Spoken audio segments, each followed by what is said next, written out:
Bang! Neeves Knives. I'm Jared, and we are live, ladies and gentlemen, live on Neeves Knives. Not sure if my lovely wife Kara is going to join us or not. Probably not, but you know how that goes. She could pop up at any minute.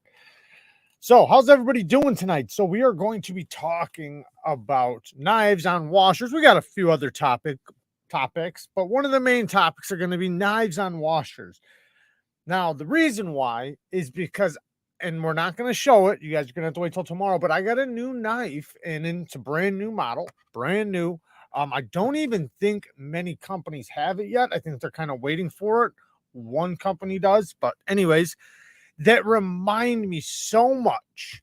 This knife in particular reminds me so much of like the nostalgia of some of the badass knives that we've all been used to on washers, and it's on washers. Um, it's not USA made, by the way. It's not USA made, but damn it, does it remind me of some of the best USA made knives in a way. So, but that just made me like really want to get a little nostalgic. Now, somebody asked, why do washers get such a bad rap? They really don't.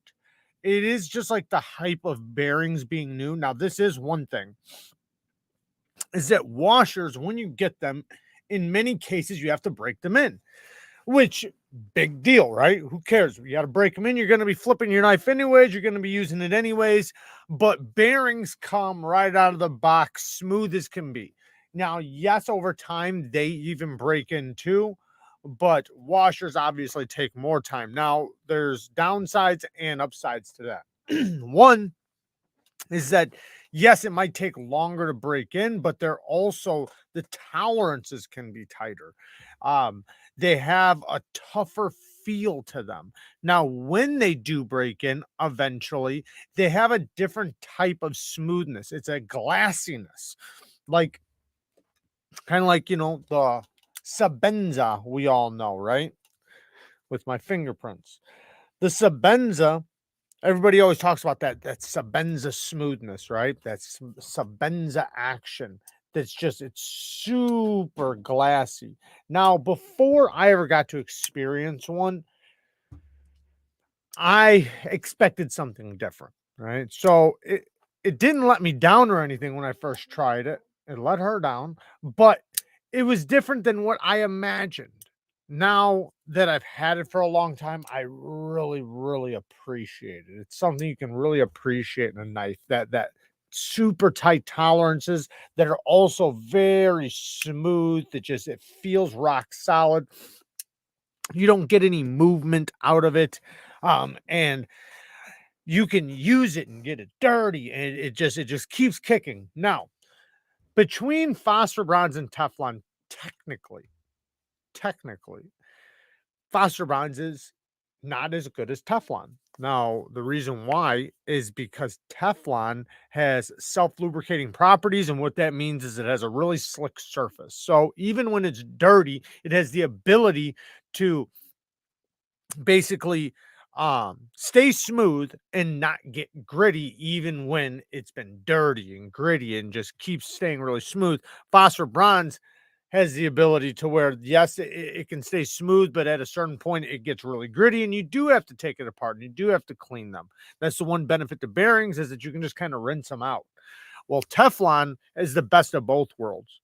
You can get it really dirty and you almost don't even have to rinse it out. What's up, Knife Nut 69? What's up, Kyle? Who gave him Jeremiah with the 5 bones? Just showing some love just because you're an awesome person, and keep things 100. Thank you, Jeremiah. I appreciate that, man. I really do. So I figured we would bring up a bunch of knives that are on washers, whether they're Teflon or phosphor bronze, doesn't really matter, just as long as they're on washers. And I have a bunch here, some ones that I'm kind of proud of. Now, I'm not going to bring up all my knives with washers, because then, you know, this live would go on till tomorrow. But the good old 940.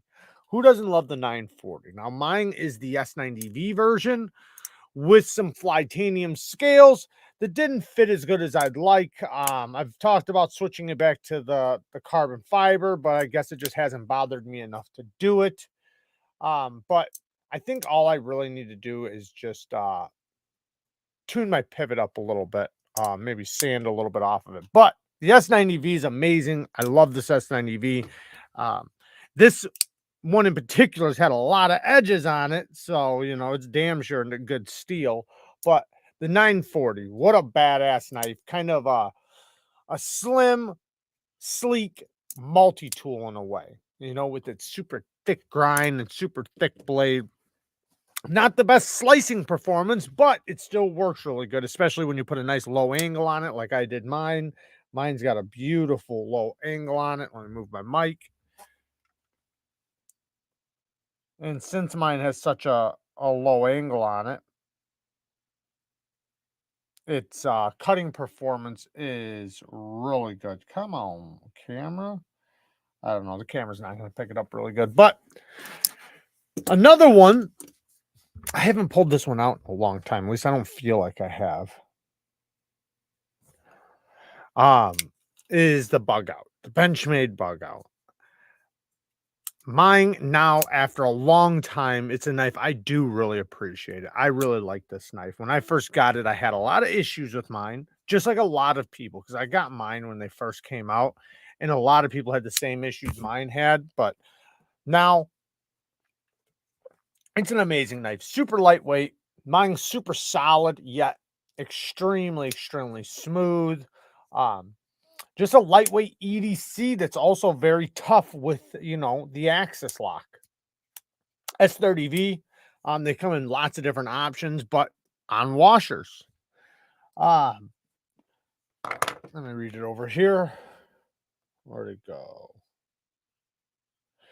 I love the 940 Osborne, but what about the Beglighter 2 button lock? What about it? What about it? I got the button lock one.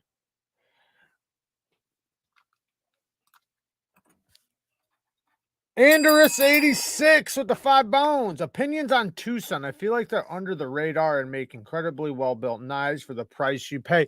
Yeah, I think so. This is just, in my opinion, 100%. The last few I've gotten. What are you doing? You coming in? If you're coming in, clean that off. Come on. No, I'm not coming in. Why not? There's some right here.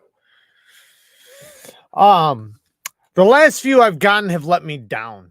But I have, well, the last one I got's been great, but it's a model I already had before, so I already knew it was going to be great, and that's the 129. Now I think they have an amazing, a bunch of amazing knives, but they do come out with them so fast. I don't think that they ever get to a prototype stage. I don't think the designers ever get to experience a prototype and get to say, hey man, I want to switch this and this and this. Maybe they do, maybe they don't, I don't know, but it doesn't seem like it, because some of them are hit or miss. But a lot of them, yes, a lot of them are amazing, like really, really good. Timbo, what's up, brother? With the 5 bones. What's up, y'all? A fever for my favorite knife guy and knife gal. Awesome, man. Thank you. Appreciate the 5 bones. I do not. I don't need any of that. Just sitting here for a minute. Just be warned. Okay. This is not a permanent thing. Aaron says, I don't think they're really under the radar anymore. The ones I want are selling on eBay, close if not over what the retail was. Yeah, that's another thing, is that like when they end up at White Mountain Knives, they go really fast. I try to link them every time I can, you know, like in videos to Amazon, which sometimes you'll get them straight from the USA and be able to get them in a few days. And sometimes you'll have to wait a couple weeks. So it seems like if you want to get the really good deals, you got to wait a few weeks. Otherwise, you know, yeah, the prices are going up on them. The problem I have is that, you know, some of the ones I bought where the prices went up, like I said, I was not happy with them. They had issues, and it's like, why the hell did this leave the factory? But then other ones I'm like super, super happy with. Some more knives on washers. Spartans. Gotta love the Spartan Harsey. Mine's got the BGM I regrind. want a little dinosaur one. I know, we were looking at those the other day. Like the one I like- Erica from Not Your Average EDC has. I don't know if it's hers, but yeah. I think it is. No, I don't think so. Maybe, I don't know. She talked about it like it was hers. Yeah, it's probably on loan. But maybe, I don't know. I have no thought it idea. was hers. I have no idea what's in her collection. But I do know that I like that gear one, the one with the gears. That one's a badass one. Yeah. But yeah, man, the Spartan I'll have to Harsey sweep that over. is, let me turn this up a little bit, is really good. And we got some more bones coming in from Talica with the 2 bones. I'm still in love with my Spartan. I bet you are. You know, and like you know, like with mine, you know, it has washers. You love washers, and I really love this knife on washers because mine got very, very smooth. I think yours did too, really quick. Mine just got incredibly smooth, pretty fast. It didn't take long. Like a lot of people made it seem like it was going to take a long time. Mine just seemed like, and I've taken mine apart. I think I'm more of a washer person, I learned. Really? I think so. I don't know about that. Well, how would you know? I know things. You know things. Yeah. Well, I just started thinking on like some of my favorite knives. Is the McBee on bearings? No, right? They wouldn't put that on bearings. No, probably not. So that's one of my But faves. I don't know. I don't think so. The- No, I don't know. I like the old beg letter letter better. The old beg letter I like better, what was the big difference? Washers. One of my favorite knives ever is on washers, the Vigor. I like the Fire Ant. Isn't that washers? Yeah. See? Yeah, but I think it's more the knife, not necessarily the washers. Yeah, but these are around like 550. It's a big correlation. I'm not saying it's causation, but when you have a correlation that big, it's more than likely causation. You have an eyelash that's like rogue. But yeah, it just depends on which one, but they're around 550. There's different versions. There were some that were cheaper when you get the small size. There's the small ones, the big ones. There's different patterns, but that's why I just gave an average.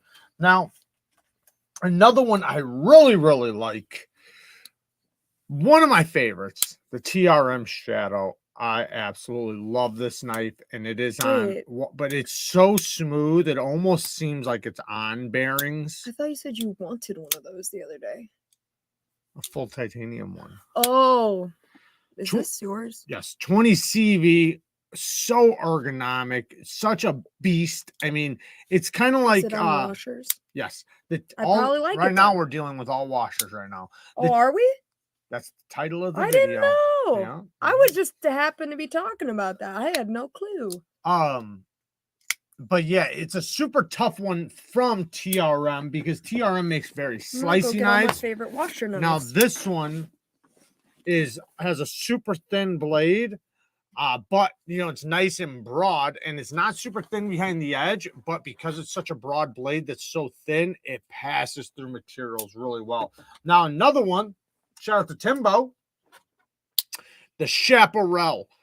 Now this did have the thinnest blade in my collection until recently, but I think it's 75 thousandths thick blade stock, the Spyderco Chaparral, also on washers. Stupid thin. I mean, this thing it's such a slicing little beast. It's small, but you can still get a 4-finger grip because you got the choil. Great EDC knife. If anybody's ever wanting just a no bullshit EDC knife, this is fantastic. CTS XHP and Spyderco does a phenomenal job with their you know, I scream about their K390 and all that stuff, but CTS XHP specifically from Spyderco, it might be like one of my favorite steels from Spyderco. I just think they do such a good job with it. Oh, that one's bearings. M4 Shaman is a good one on washers. That was actually the next one we were going to pull up, was actually the Shaman. Another beast, man. They just, man. Can't tell. So this is washers, isn't it? Most of Spyderco's are on washers, so and you got, man, that thing is off. Caked. It's caked up. It's caked. What are you trying to do? That's on bearings. It doesn't look like it. It is. It's not buried. Okay, maybe it's caked. Yeah. And that's why I can't see the little balls. Yeah. What about this one? This one almost feels like it's bearings, Let me but see, I and think I'll it's just tell you, I've washers. taken most of them apart bearings. Are you sure? I don't Pretty feel like you're as positive. positive on that one. Yeah, I'm pretty sure. I can't see the little ballsies. Yeah, I think it's plastic cage bearings. It feels like smooth like bearings. Plastic cage bearings. Don't it's plastic cage bearings me. I know. I'm gonna, you know what? That's not. I'm just gonna whipping out knives and see which ones you get right. Bearings or I'll get most washers. of them right. I've taken most of them apart. Yes, the Spydercos, man, they're XHP. This one's I actually washers. got a couple knives in XHP. The only one I didn't pull out was my Slish Bowie, but the Techno 2, another one, CTS XHP. There's another one I love. Look at how smooth this thing is. That is literally another one that I love. And if you could feel how frictionless this is, like watch it just fall. I mean, it is so smooth. Like bearings are smooth because they just fall. These are smooth because it's just glassy. Like you can't it's different. Feel it. It's when you special. get a smooth washer knife and it's like it's top tier of smooth, that I prefer over a smooth bearing. Like when it's at its best. When it's at its best. Yes. Yeah. To be very clear. I'm not talking about like a really tight, like can't drop shut. I still love bearings. So I wouldn't say like I love one over the other. I just love them both. I'm having a panic attack because I'm gonna be real with you. I thought I was like a bearings person. And I'm just realizing that actually the things I tend to love aren't. Yeah, I thought I was a bearing person. So this is the Kaiser person? This is the Kaiser Fire in it with tape all over it. Do I look like a washer person? You look like a bearing person. I do. You do. But I'm a washer person, I think. I think you'd be all right. I'll be a Gerber person next. Just watch. This one I gotta put some stuff on it. This because it's been loved. The pivot keeps coming loose. Because I use my shit. That is bearings. I know. I didn't count that. I didn't count those. One that I like a lot, but I've had some issues with. If you guys want to add in, whoa, we got Donies coming in, coming in hot.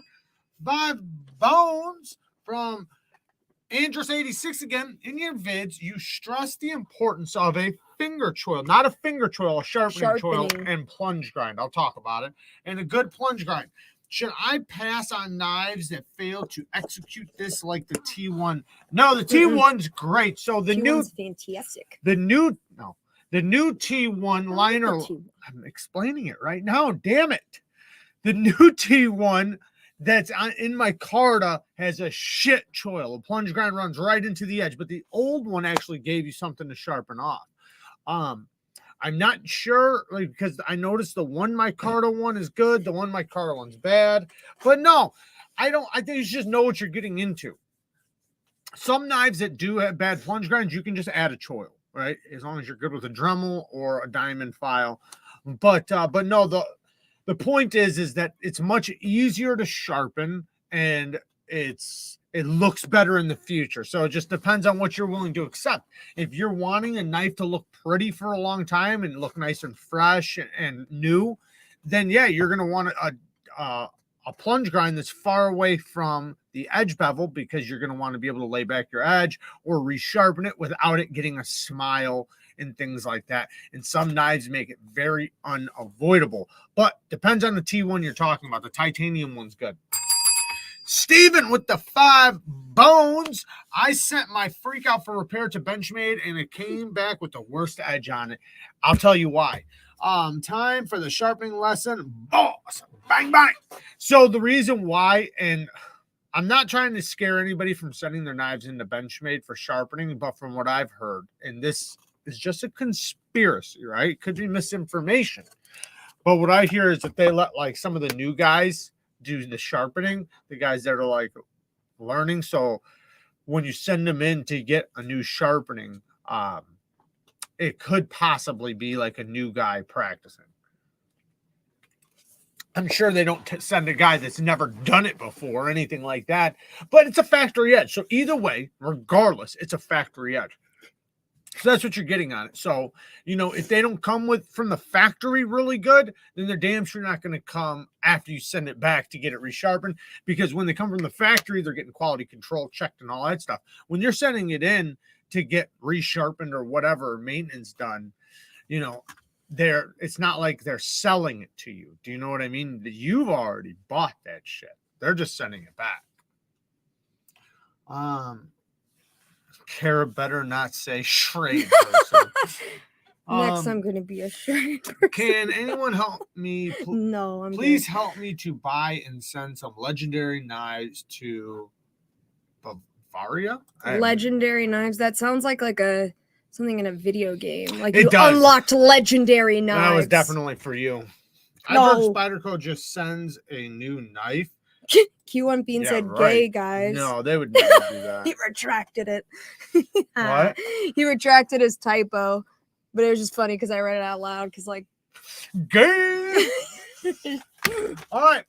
It's too late, Q1 Bean. It's out there. One of my favorites again, and actually we're gonna have, so I want you guys to think about this because this question's gonna come up here in a few seconds, and I'm gonna give you one of mine, and you guys can all give me one of yours. A knife, and you can think of one too. Okay. A knife that is your style, like the look. It doesn't you don't necessarily have to own it. You don't necessarily have to own it or anything, but name a knife that exists that looks like it's like, damn, that's a good looking knife. I love the way that thing looks. That thing just speaks to me. What knife would that be for you? Don't answer it yet. Think about it. Exists, but you don't own. Well, you can own it. I don't care if you own it or not. But so the Spyderco Gale Bradley 2, love this knife. I do have some issues with it, but man, what a good looking knife. And this isn't the knife I'm picking for the good looking knives, but it is on washers, ultra smooth. But mine has such a light detent, and my lock bar is already like at like 85% that I don't want to strengthen my lock bar or detent, and it's still solid. I mean, it's a amazing work. Okay, knife. Can I say one that I don't actually like the knife, but the look speaks to me? Well, not yet. Why? We're not to that part yet. I thought that's what we were answering. Is that no? I just said think about it because we're gonna get to that subject soon. I thought about it. Okay, hold it. Can you hold it? Can you hold on to it? Yeah, except I gotta go in like 2 minutes. One knife that's kind of disappointed me. I like Striders, right? Some. I think ProTech might do them better than Strider himself, but Strider knives, this is on washers. Mine it's got some issues, kind of. One, it had really bad lock stick. I did get the lock face carbonized from Knife Modders, but in order for it to have smooth action, it has to have a little bit of side-to-side play. If I take the side-to-side play out, it's like I have to like almost two-hand open it. So they're getting to say theirs. Well, I'm not reading them, so they're gonna have to say them again. They said theirs. All right, you guys want to say it? You want to say well, they're gonna say it again. I refuse to read it. We weren't to that part yet. But I already read it. I can't unread it. Well, then they didn't get to say it to anybody but the chat. And me. Do you want to count? I'm not a person. Well, you haven't said yours yet. Okay. You want to say it? Say it. I do really want to say it. Because it's so weird because I don't really like the actual knife, but the design has always spoke to me. Is the Panchico bean? Yep. That design. Ooh. I love. It's like round and it looks like a slimmer Butters. It's funny you said that. I'm not gonna say I know why. Okay. But I already know why. But and that's not why I thought of it either. Don't talk about it. I'm not. Okay. That's but that's not why I thought about it either. I've always liked the look of that. I thought that knife, always looked good too. I agree. But I don't. And to be fair, I've technically never actually held one, so I can't really say that I don't like the knife. But I'm really going based off of what people that I trust say. Mm-hmm. Just about like the type of knife that it is. Isn't it it's not a slip joint though, right? It's actually a frame lock. They have a liner lock version. I think they have a bunch of frame or liner. Both. I think they have both. I think they have a frame lock. I think it's mostly liner lock, but I think they have both. What are you gonna look at? What? Oh my gosh. I'm pulling up pictures really quick. But yeah, no, I like that design a lot. And honestly, if you just chunk out the punchinko, however you say it, bean, that's butters. If you fatten up the bean. I see where you're going with this. So my answer is still butters. Okay, guys, you guys can name yours. Let's see what you guys think. All right, so Aaron says the whippersnapper 2.0. Whippersnapper. Ooh, the 2.0 version though. That's the bolster lock It's version. my whippersnapper, not 2.0. No, it's not. We have the regular one. I guess you'd say the 1.0. The regular whippersnapper. Seems logical, says the Spyderco Shaman disappointed me, but the Civivi backlash in the ebony scales were also disappointing for how slick it was. The clone Strider I have has much better action than both the real ones I had. A lot of people have said that. Kyle's making dirty jokes. All right, Paul says the Lion Steel TRE. Nice. Dave is the Microtech SoCom old school on washers. So mine is, I think, a 99. Mine? It's on bearings though. Ceramic cage bearings. What? Mine? Yours would be on washers. But mine is from 1999. Oh, what did I say? 1999 just now? No, I meant yeah. Mine's 2019 is what I meant. Yeah, I was gonna say mine is from 1999. Yeah. But it's a mini. Hers is a mini auto. They did make manual ones. I know, and I loved it so much. I held one once. Yeah. But those were on washers, and then mine from 2019, I think. I think it's 2019. It's right up there on the That's wall. why when you were saying 99, I was like, mine? Yeah. I messed up. Okay, so I have to go handle this espresso machine filter, so I have to go. But it was nice talking to y'all for a few minutes. Little kid coming back? Possibly not. The buck, but 184. I can't think of the 184. Do you want these boxes back? No. Okay. Kara needs a Panchico bean. She can also flake it. I said he was making jokes. Jared, could you touch on polishing Fosseron's washers a bit? So there's multiple ways you can do it. If you have a ceramic plate, you can do it right on a ceramic plate. You can do it on a Arkansas stone if you have like the hard Arkansas, or you can do it on different. You can do it on any type of hard stone. You can do it on any type of fine stone, or you can take strops. And if you have a compound on there, a polishing compound, you can use a polishing compound. Basically, you can polish them on just about anything, just like you would polish anything. I normally do mine on ceramic plates, and then I hit it on a strop really quick. That's really, really fine, like 0.25 micron. The Boker Mermaid, that gets Robert going. Okay, so one that gets me going that's not in my collection. Michael says the Microtech Underwater Demolition Auto. Hell yeah. Steven says the Off-Grid Scorpion Matrix. Hell yeah. Lone Star says the 80, 10, 15, 2.0, and the Scout. Bang! That was one I pulled up for sure. What a beast. That definitely is a good looking knife, right? Especially for somebody looking for like a hard use, no fuck around knife. That's it right there.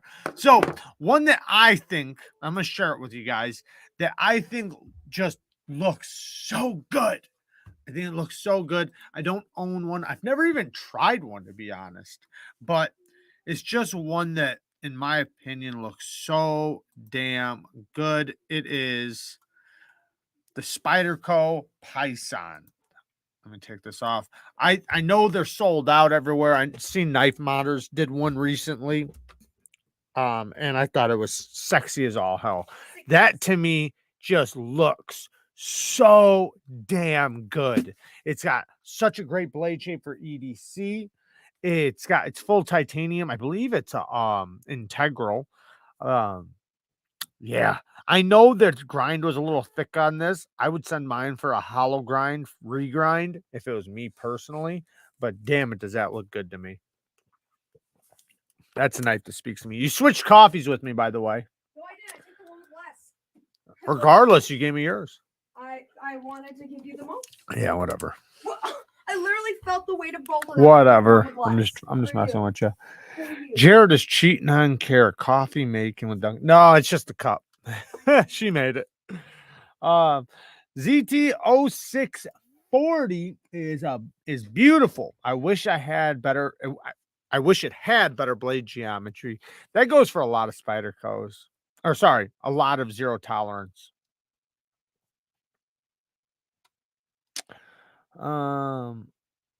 Everybody's saying later, Kara. Oh shit, Talica coming in hot with another 5 bones. My unique Sabenza. That set and grind is so sexy. When I look at that blade grind, I get wet. I agree.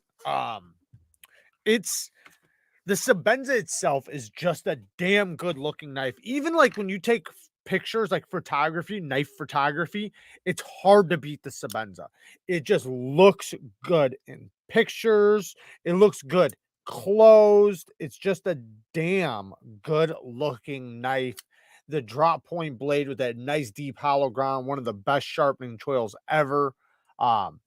It's neutral handle, like just the straight lines, the curved ass end of it. It is a damn good looking knife. But that Recenti though, man, that Recenti. For real though, I once saw a custom hand engraved Shuro. By far the most beautiful knife I've seen. I don't own one. Yeah, I've got a couple Shuros, and those are damn good looking knives too. Some like to argue that they look kind of like steak knives, but damn good looking knives. Sharp by Design's arch nemesis.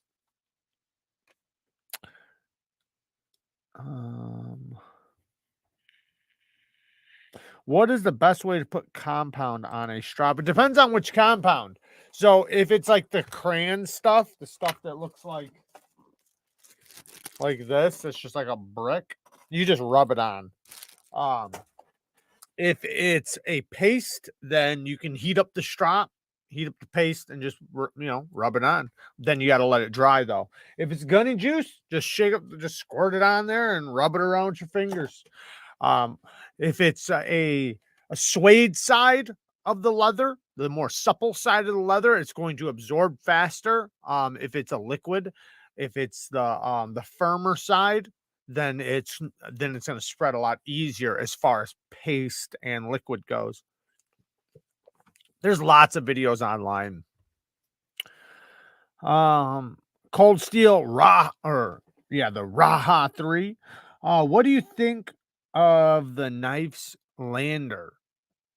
Oh, you're talking about Ben's? I think it looks good. I mean, it's just a straightforward knife. That's what I like about it. I think it's a good looking knife. And I tend to look at knives like that and see the usefulness out of them and appreciate them. So that's, my style of knives are knives that go towards that way more so than the weird and the funky. Now, if I can find weird and funky that works really, really good, then I love it.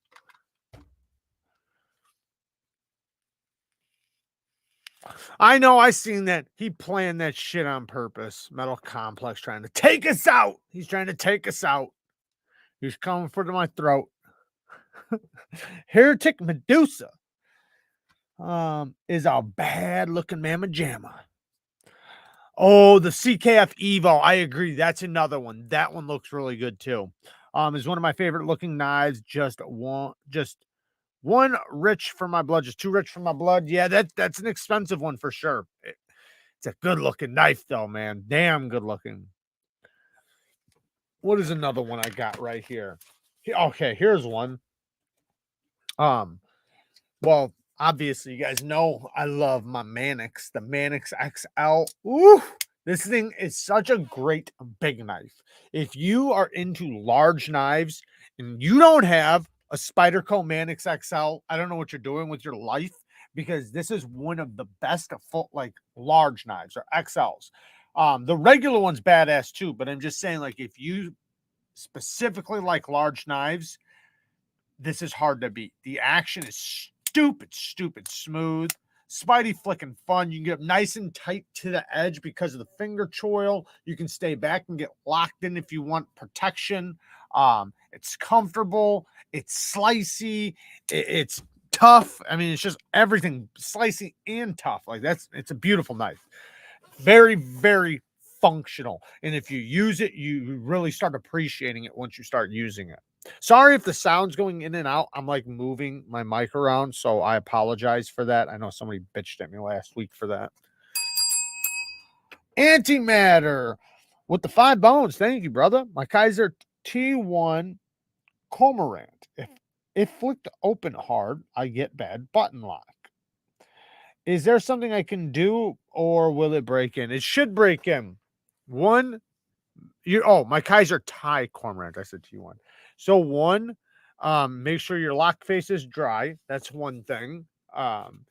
If it's happening, more and more, you can compress your spring. So if you take it apart, you can compress your spring so that it doesn't have as much pressure. But to me, with a button lock, you want a tiny, tiny hint of stick. The reason why is because that as long as that sticks there, then that means you don't have any blade rock. When you don't have any type of snugness, like if you can just push your button and it's super soft and there's like no like snugness at all, it's just a matter of time before you start getting blade rock. That's how those go. So you want a little tiny bit of snugness or a little bit of stick. So I would say it's a good thing, but just make sure it's dry. You can, if you want, take a pencil, just a regular pencil, and use the lead from the pencil and mark up the area where the plunge engages on the blade, the lock face, and that will help. Or permanent marker. Permanent marker works really good as well. Yes, you are, Fiend. You're the only one who didn't like the Mannix because it's a badass knife. I also got the Yojimbo right here. I think I like the Yojimbo a little bit better than the Yojimbo. But damn it, if you if you like XLs, it's another great one, man. A lot of people modified these. A lot of people put a finger choil in theirs because it's a very easy knife to put a finger choil in. It's an easy knife to mod. You have a really good canvas for modding on this one. Great knife. Now, speaking of that that ultra thin knife, I do have it right here. Should be in stock here pretty soon. Or wait, hold on a second. Is it in stock yet? I don't think it is yet. It should be really soon. But this is the Beetle, also on washers. 74 thousandths thick blade stock. Stupid thin. Like I said, the Chaparral was the thinnest knife in my collection until this one. I love it, man. It's something unique, and I like that. And it's a full-size knife. And it's so slicey. It's good looking. The geometry is amazing. You want to talk about cutting performance? This is a mega slicer right here. If I did a video on the sliciest knives in my collection, there's no way this couldn't go on the video in the video. Now, really soon here, we're going to talk about that magnet knife that I have in. Here's another washer knife. The damn Trauma from Hogue. Another awesome, awesome knife. But damn it, why did they have to use N680? I know there's a Benchmade out there that's very similar to this that also used, I think, N680, and then they did another version of it in like 3V, but you can't get it anymore. I got the double-sided strap with the green and white compound. Thanks for answering my question. Yeah, that'll work. Use the white and then the green and just rub it back and forth for the washers. The React Jack 2.0 really surprised me on how pretty it was in person. Yeah, that is a good looking knife for sure. Yes, but we all love knives, and Jared does a great job. Thank you, man. I don't know what that was an answer to, but I appreciate the kind words. What's crack-a-lackin', Zechariah?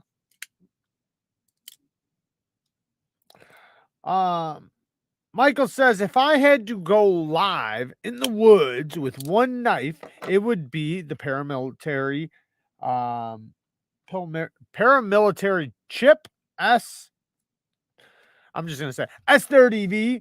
Holds a great edge. It's fast, has never let me down. I will trust it with my life.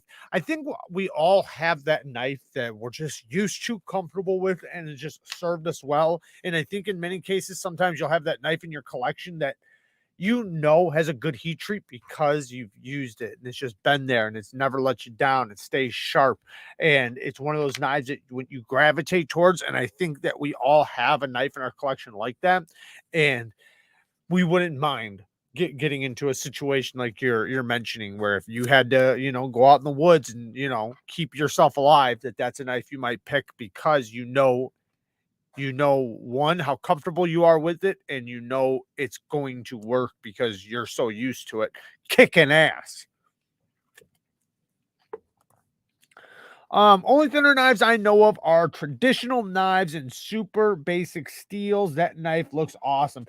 That's true, Curtis. There are some super thin blades like the open L's, right? I hate open L's, so I don't give a shit about an open L. But then there's traditionals.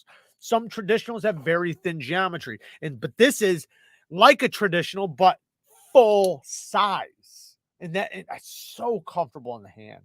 Like, because the geometry is so good, it's going to pass through materials, and then you got these amazing ergos that's just going to comfortably make it to where, like I said in the video, the blade and handle are just going to complement each other, and it's going to work so good.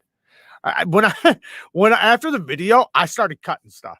I had some cardboard to break down, and I had to start using it. Let me catch up. I'm going to catch up. So if anybody left something in the comments and they want to make sure I see it, just leave it again. I see one right here. Dango Ross says, "Oh, I heard magnetic knife. I just kind of assumed winter blades. That is like number one on my wish list. It's not the winter blades. It is." Let me move my mic so you guys might hear my sound change a little bit. I've gotten so good with this. It's become like second nature. This thing is a fidget beast because once you get used to the magnets, it's like when you swing it back this way, you actually just let it glide and click into place as it goes into your hand. It winds up becoming so fluid that it's very addicting. Like, you almost can't put it down because you get addicted to the snap of the magnet popping in place. Same thing with the close position right here. When I can almost just let it flow shut, and when it'll land and go click, and it feels so good. But yeah, this is awesome. They're going to be back in November, and then he has an out the front gravity knife coming. It's not going to be magnetic, but it looks pretty sweet, and that is coming very soon. But a lot of people were saying this looks like it's difficult to use and blah blah blah. It is not. It's very easy to get used to, and once you do get used to it, it's difficult to put down. And then you got this other little fidget factor right here doing this stuff where it's so addicting. It's kind of like, it's an adult fidget toy. I almost named the video that, adult fidget toy. But then I was kind of wondering, am I going to get hit in the algorithm for this? So, but that would have been a hell of a title, adult fidget toy, because that's what it is. It's an adult fidget toy. What's up?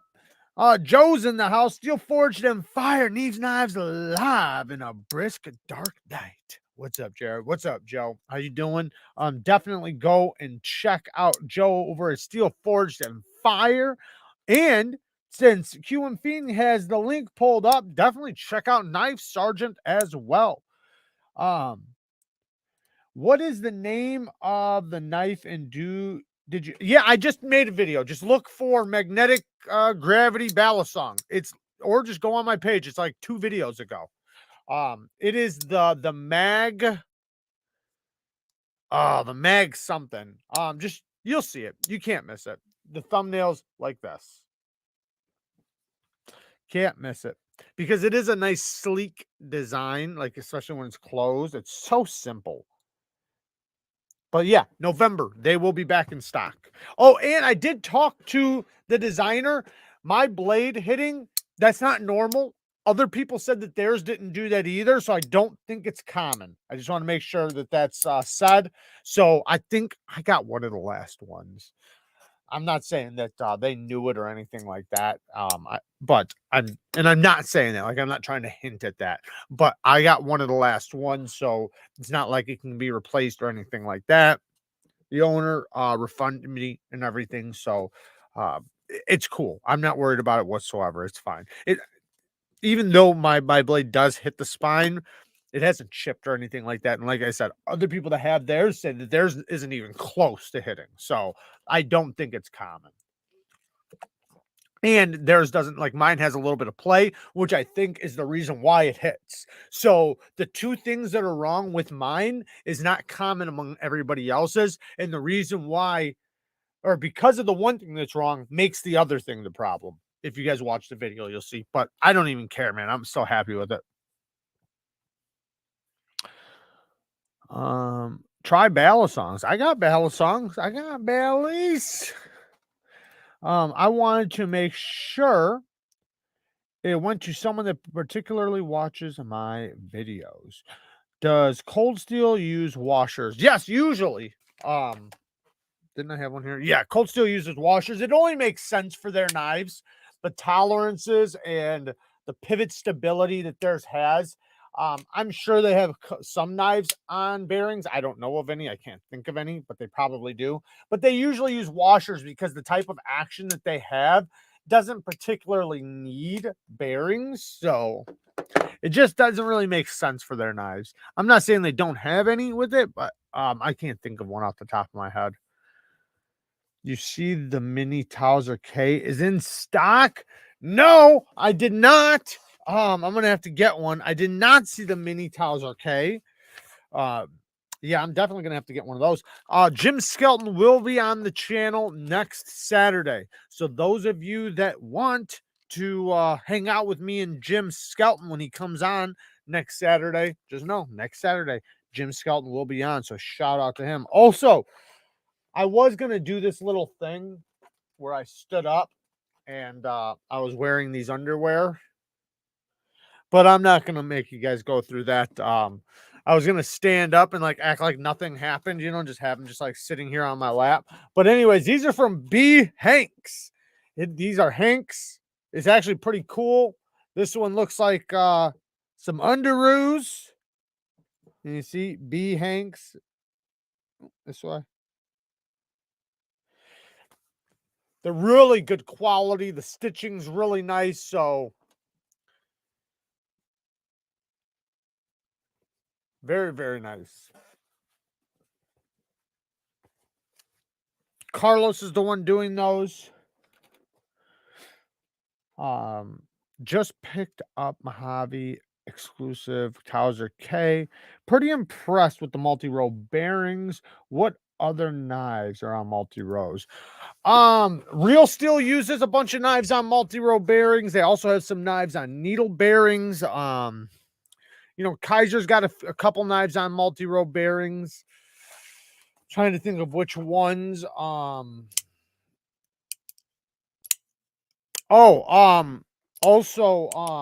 the Orion, the Solaris, that's on multi-row bearings. There's also the mini Orion Solaris. I think that's also still on no, wait, no, that one's not on multi-row, I don't think. But the original one is. I can't remember. But yeah, there's a bunch of knives. There's a lot of custom knife factory knives. They run on multi-row bearings. Sure, Goroffs have a lot of multi-row bearings.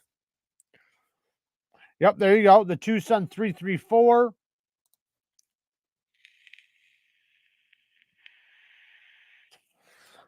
That's the way to do it. That's the way to do it. Under roof filming. That's what I call it. Kara's like, what are you doing? I'm filming under roof style. I like McGregor says it's a red panty night. But yeah, you just got to be careful not to drop nothing. Hey Jared, Do you have any Timascus, Mokatai, Zircatai, or other pattern welded titanium users? How do they handle scratches, weathering? So as long as they're polished first, but yes, I do. As long as they're polished first before they're anodized, then they hold up really, really well.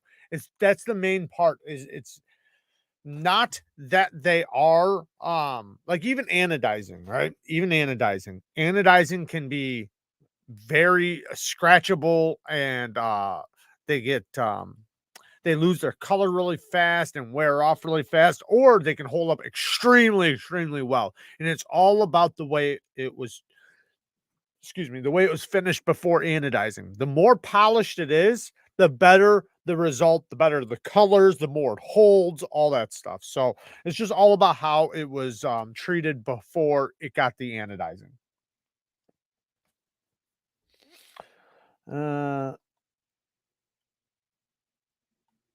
Tyler says, I turned 19 and yeah, birthdays just don't feel the same anymore. I think 21 is the only interesting one left, but yeah, it's literally just another day. Yeah. The older you get, the more it gets like that. Shit, it'll wind up getting to the point to where you're like, it's my birthday. Then you get to the point you're like, how old am I? And you start counting back from the year you were born. Done that a couple times. There's my mama in here. Hey, Bug, how are you tonight? How's everybody? How you doing, mother? If you reviewed has multi-row bearings. I did not know that. I did not know that. I want giving that away. I hear a lighter. I hear a lighter. You smoking?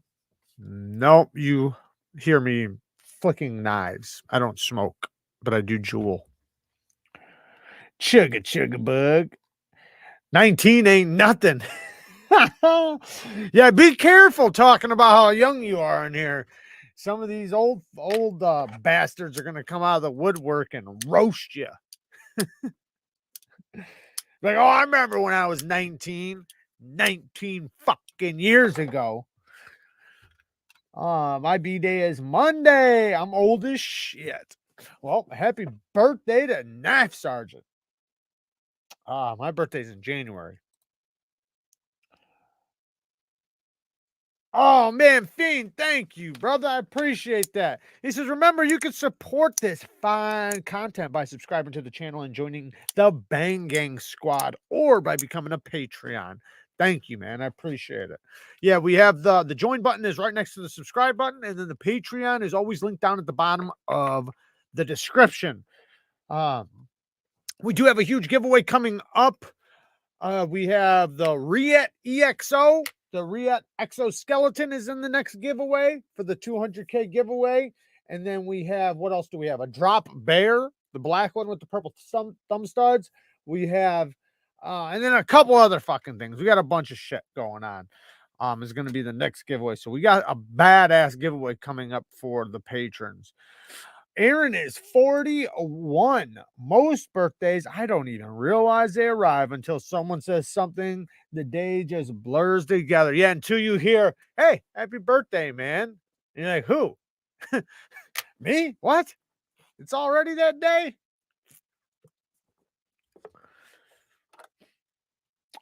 I agree with you. Blah, blah, blah. Is the Force Patina shipwreck easy to do? Can you mess up that process? Yes, you can. I'd say the easiest way to mess up the process is by checking it too early. Or I got a video coming actually on that really soon. I have a full one by the 21st. It'll be up. So if you want to watch my process, you can also, I did a short recently on one. So you can watch my short. I've done also one in a full review, because sometimes in my full reviews, I teach things in there and I do things in there. A lot of you guys don't watch the full reviews and you guys are missing shit. But like I teach, like how to modify knives. Like if I have a knife and something happens to the knife or something I don't like or something I can fix, I show that in the reviews. My reviews, I usually try to teach something. Not all of them can be that way, because not all of them have an issue I need to deal with. but some like one I did a forced patina on because it had copper, so that was part of the full review. Anyways, I also have a short on forced patinas on copper, and then I have one coming up before the 20th or the 21st that's going to be a flashlight and a knife combination and like an EDC package of that color stuff. But anyways, it's very easy to do. It's one of the easiest processes to do to a knife. But yes, you can mess it up. And the number one way to mess it up is by checking it too early and taking it out and messing with it and then putting it back. Because what happens is you want a certain pattern and you want like place. It depends on exactly how you do it too. There's different ways to do it. But the way I do it, I want the pattern that when I lay it down to get that pattern perfectly. So I tend to want to leave it longer without checking it, and then earlier and then checking it and putting it back. Because when I check it and put it back, it winds up getting more splotchy. Like I have one here that I did. Now, let me be clear. This is the one I did the short on. However, it was actually way better the first time I checked it because I checked it too early. If I would have just left it, it would have came out like 5 times better than it did right here. But here's one.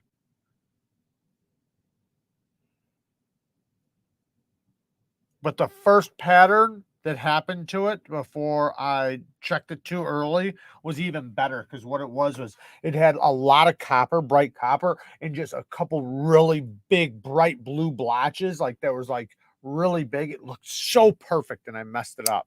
But anyways, it's easy to do though. You know, even if you mess it up, it's still going to be good.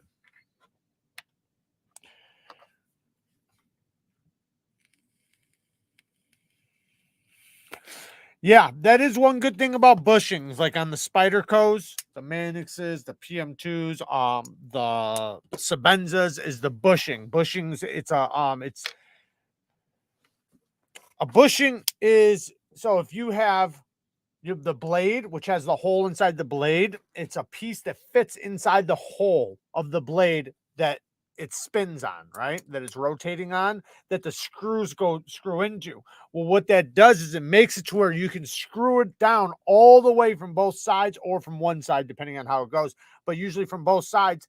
And then you're not gonna screw up the action. You can just go as tight as it can go because it has the bushing in there, and the bushing is fit perfectly so that the scales go all the way up to the bushing, so that you have smooth action even though it's tightened all the way down. That is a beautiful thing about the bushing. How do you feel about EDC pocket pouches? I enjoy that mini flashlight and knife combo in the pocket.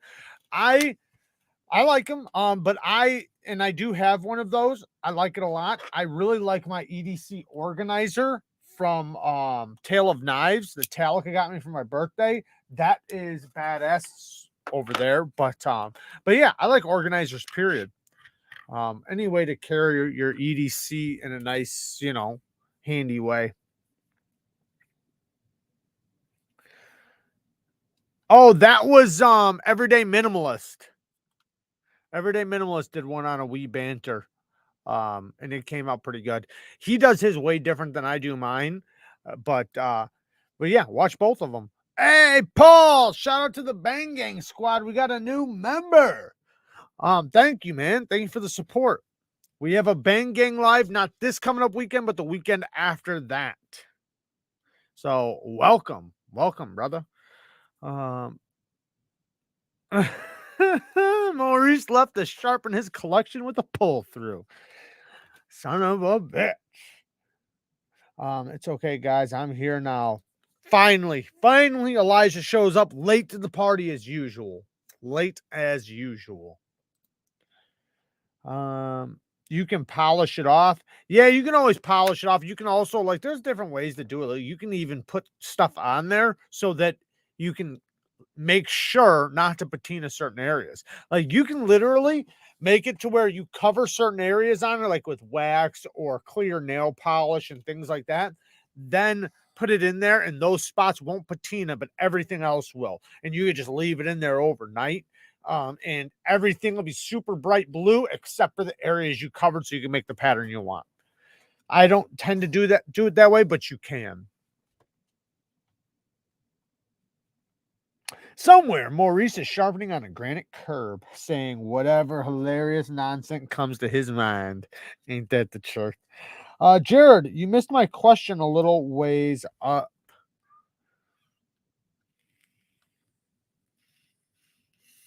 You might have to repeat it. Fine. Oh, here we go. Sorry. Um, question. Damn it. Question on sharpening kitchen knives. I have a decent set of kitchen knives that come with a sharpening rod. Is it okay to use that rod? And what is the best way to maintain the edge on them? So yes, you can use that rod. That's honing steel. I recommend just using a ceramic rod.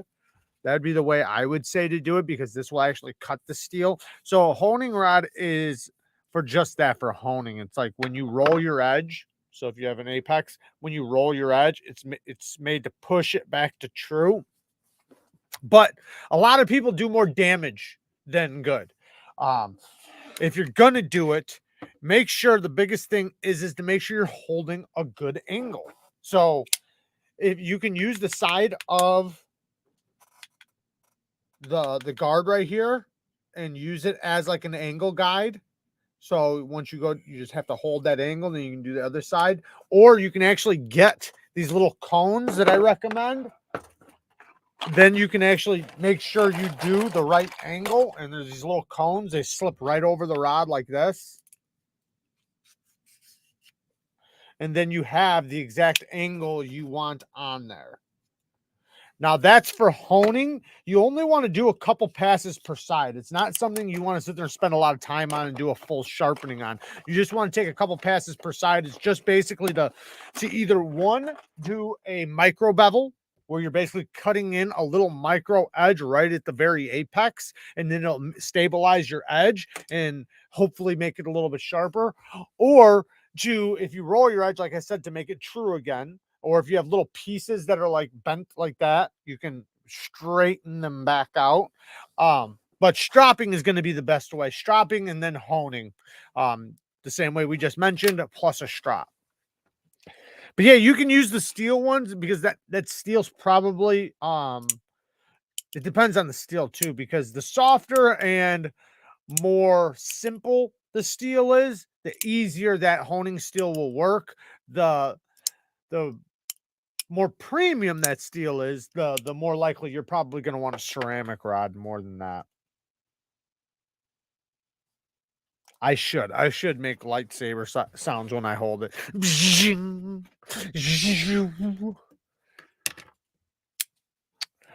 What time is it? 8:32. What else do we have to talk about besides that? Oh, I wanted to talk about D2 steel. Do you guys think, or I guess I should say, what is your guys' opinion on D2 steel? Should we just stop using it, or is it okay? You guys still think D2 is acceptable? Now, I know a lot of very affordable knives come with D2. So, I think at a certain price point, I think, it's pretty acceptable. But is D2, to you guys, like, what's your opinions on it? I'm just curious. Are you okay with D2, or are you just like, fuck D2?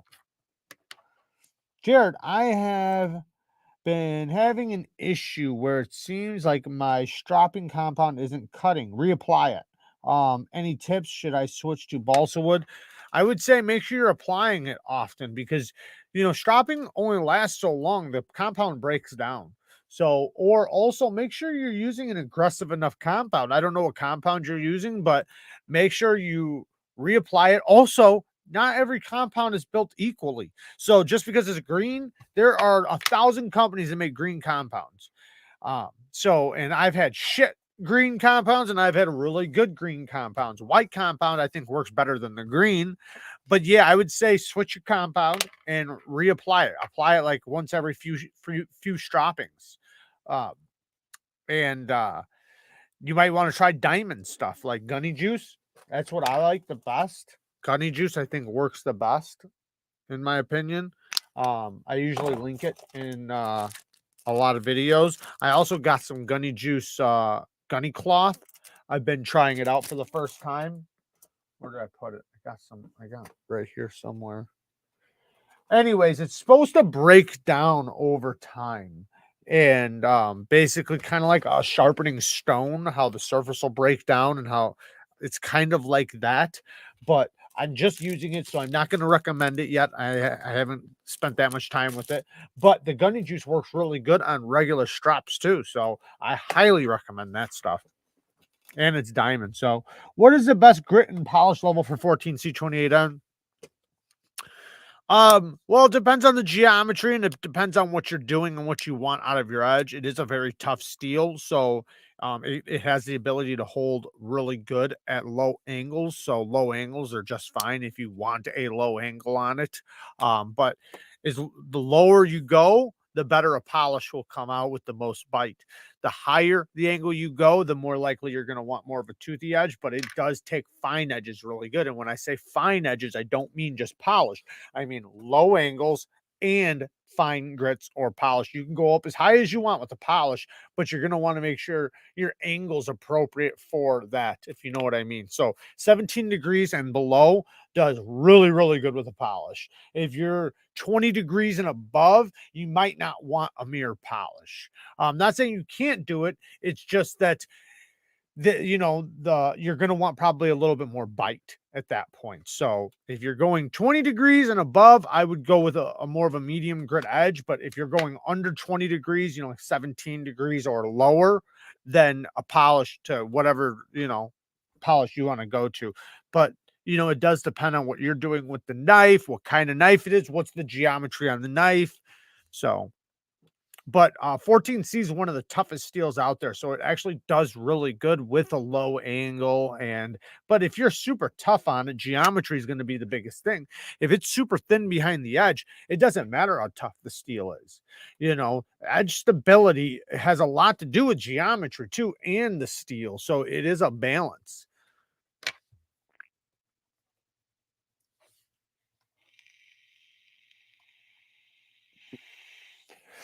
Okay, so we have FD2.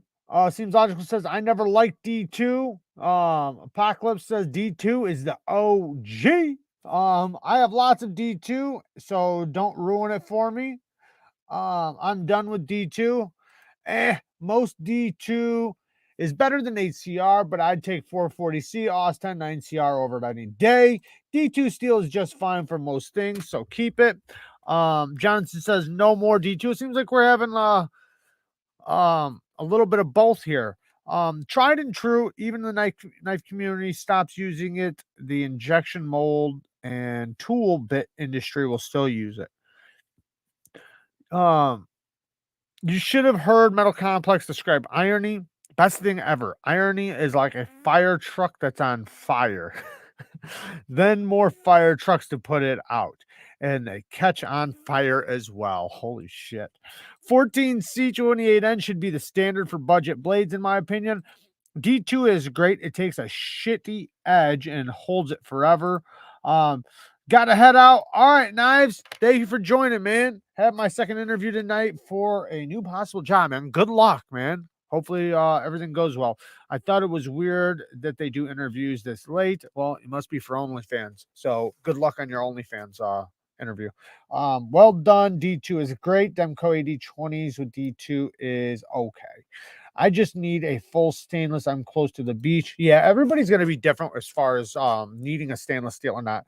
Medford's D2 is decent. Yeah, they have the CPM D2. So, yeah, they do a really good job with it. I found that Benchmade, that CPM D2 from Benchmade was really good as well. Like, really, really good. Surprisingly good. Like, it felt very different. Like, if I would have been blind and sharpening that versus another D2, like a more common D2, I would have 100% thought it was two different steels. Yeah, but when I use the green stuff, yeah, but when I use the green stuff, the stuff I have now, it doesn't even turn black. I don't know what that means, but if it's not turning, get a different stuff. I don't know what quality the stuff is, but they're not all built the same. So try a different green compound. The stuff I really like is from sharpeningsupplies.com. It comes in a yellow box. It's like this big. That's really good green compound. If you want something affordable that you know, will last you a long time because it comes in a nice big block and it's the green stuff. Okay, so D2 sucks ass, Jonathan says. What's your opinion on ARPM 9 steel from Artisan? I think it's good. I think it's nothing wrong with it. I think it's very, very, very responsive to a strop, which is the beauty of it. It sharpens up very easily. I think it's a good steel. I think it's good to go. It's like a souped up 9CR, basically, in my opinion. But D2, though, I think D2 is a good steel as long as it's done right, you know. So I think some companies are doing it meh, and some companies are doing an okay job. Obviously, like I was just talking about with the Benchmade CPM D2, which is obviously a powdered version of regular D2. CPM D2 is a powdered version of regular D2, which they're doing a phenomenal job. Same thing with Medford, but it is different, right? Because it's CPM, it's powdered. But as far as the regular D2 we see going around, I think some companies are doing a meh job and some companies are doing a decent job. But I think for what we pay for it, I honestly think that we are spoiled to some extent. I think D2 is a fine steel to go with. I think as long as you know how to sharpen, I don't think it's a big deal because one, D2 does get good edge retention when it's done okay. Obviously, we're going to have some run-of-the-mill companies just pumping it out as fast as they can, and then you can expect it to be like 9CR, right? But there's other companies that are doing a decent job with it that where you're going to get 154 cm or better edge retention from it. So it has good edge retention. No, the corrosion resistance isn't there. But as far as just a basic everyday carry knife, something to beat on, something to cut up and resharpen, it's good to go. It's just you're going to want to know how to sharpen, because if you know how to sharpen, then it's going to be just as good as any other steel for you. You know, you really wind up when you learn, or when you know how to sharpen, or when you have a sharpening system, and you can tune up your edges, you find how some steels that you might not have cared much about before, like, are okay now, because when they go dull, you can just resharpen them really quick. And D2 tends to be a tougher steel for people to sharpen because of its large carbides.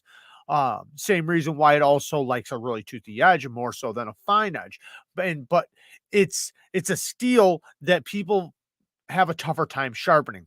But when you're good at sharpening, it's easy as hell to sharpen, just like any steel is. Like you could argue the same thing about a lot of other steels: S90V, K390, Maximet, S110V, blah blah blah blah blah. All those steels are going to be a lot more difficult for people to sharpen.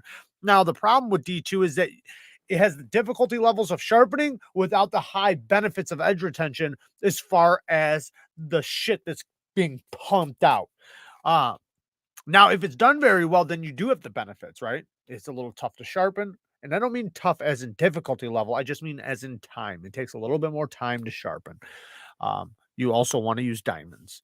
But you get the benefits, though, of where you're going to get the good edge retention. Plus, it's going to, you know, take a little bit longer to sharpen. But I don't think there's really any problem with it. I think the biggest problem that we have with it is that companies are pumping it out so fast and so hard, it gets watered down. Every company is using it, and it's difficult. This is one of the biggest problems, is that it's difficult to see a company doing it well, charging blank price, right? When you see companies pumping it out, doing it like shit, charging this price, right? Because then you think they're the same. And then you have companies pumping it out like water that are still charging a price up here. And it's like, how can you charge that, man? I can get this shit for this for $30 and you're charging me $100, you know? And then you don't know, is it good? Are they doing it better? Is that why the price is up there? But we don't know, right? We don't know until it's tested and this and that.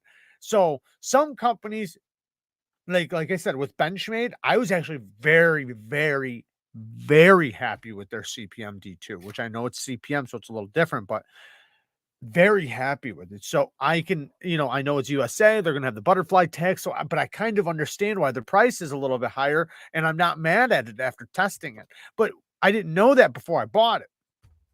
Some of these companies overseas that are pumping it out like water, these no-name companies that you've never even heard of, that are just a bunch of letters put together, pumping it out for $20 a pop, you can be damn sure they're not doing it very well. They can't. It's not, I don't even think that they have the ability to do it well and sell it for that price.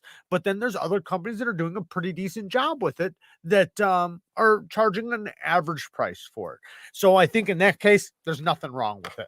In that case, yes, it might not be premium D2, but it's also not shit at the bottom of your boots D2. So the Roaster is a new member. Shout out to the Bang Gang Squad. Thank you for joining, man. For some reason, I thought you were already a member. What? That's what I thought. He's just messing with us.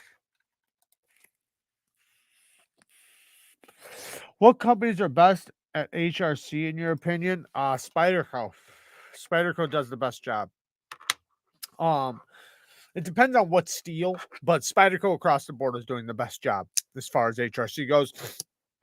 Some companies it just depends. Like right now, it depends on the steel we're talking about. Some companies are running certain steels better than others, but Spyderco across the board is doing a good job.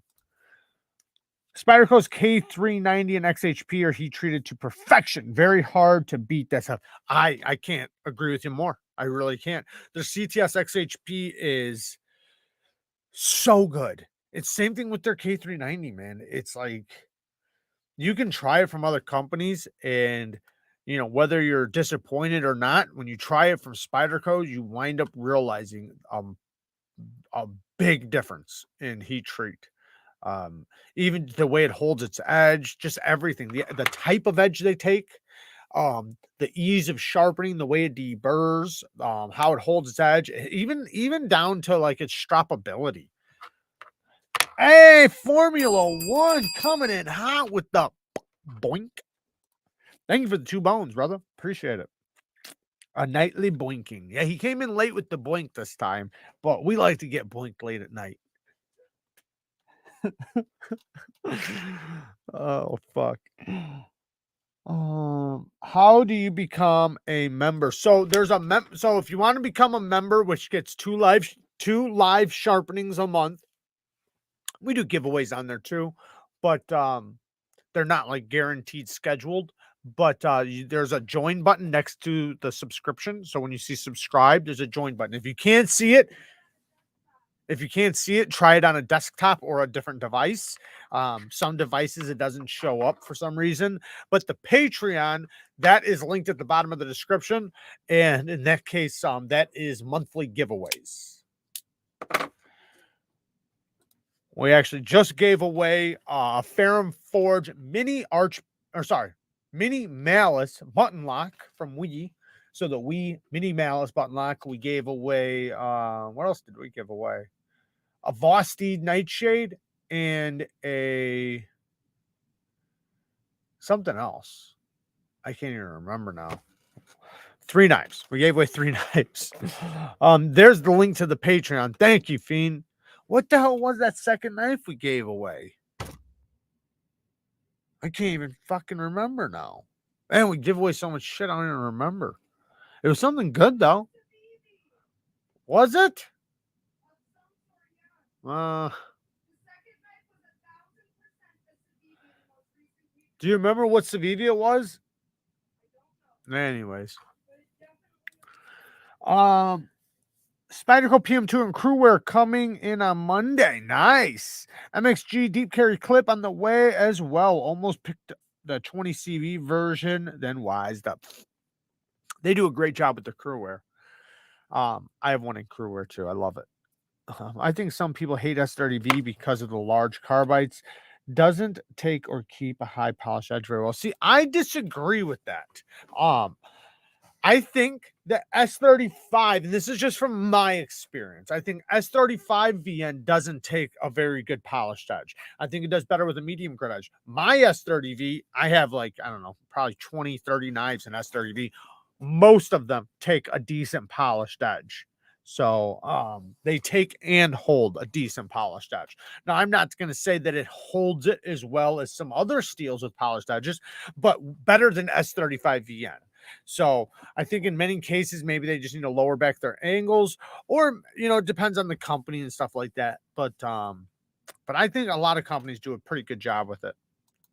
Like right now, here we go. Here's an example right here. Mirror polished edge, S30V, beautiful mirror polished edge. I got some schmuck on it. And it is dangerously sharp. Yeah. And I've always put a polished edge on this, and it's always done very well.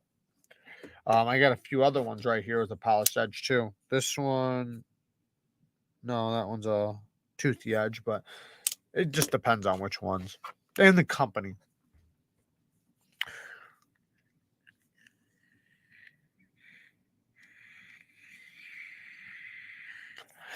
Yeah, getting forklifts in bathrooms, man. That's a tough one. That is a tough one. Jared, the Mini Towser K is still in stock. At White Mountain Knives. Better get on that. It's not a White Mountain Knives exclusive, right? Stay golden, pony boy. Stay golden. The 6-leaf SL18 button lock is fantastic. So that's by Twosun, I guess. For $45. Can't wait till my SL16 button lock comes. The SL19 looks so damn cool. So Sativian has some frame locks coming. I'm waiting for those. Those look like they're pretty cool. They're actually titanium frame locks, so full-blown titanium knives. I'm pretty excited about it. Andron86 again with, damn it, it just jumped on me, with the 5 bones. Shout out to the Rochambeau EDC. My guy is almost at 500 subscribers. Let's get him there, boys. Great channel. So go and check out Rochambeau EDC. Thank you for the 5 bones. Here he is right here. Shout out to Rochambeau. And here is the link to that knife if you guys want to get it before me.